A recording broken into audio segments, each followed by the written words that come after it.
It's an offer that few expected. Russia says it would consider providing its own aircraft to help US and NATO supply operations to Afghanistan. That followed talks between American delegates and Russia's foreign ministry. We are ready, as President Medvedev confirmed recently, for the most large-scale and close cooperation in terms of Afghanistan. Non-lethal cargo transit has already been provided, according to our agreement with NATO. Just a couple of days ago, the US were allowed to use this agreement for shipment of cargoes for the international security forces. Additional steps are also possible. The success of the NATO mission in Afghanistan relies heavily on a network of transit routes into the country. It's also possible Russia may allow weapons to be flown in too.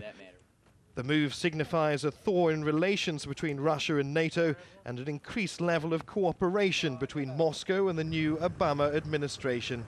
This as President Barack Obama plans to deploy 30,000 additional forces to the country.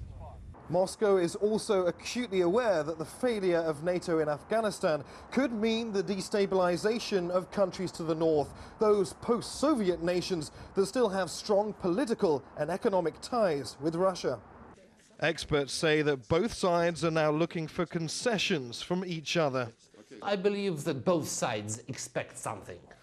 And in this context, it's very important that neither of them should overestimate the readiness of the other to make these concessions. So I believe that there is such a period of great expectations.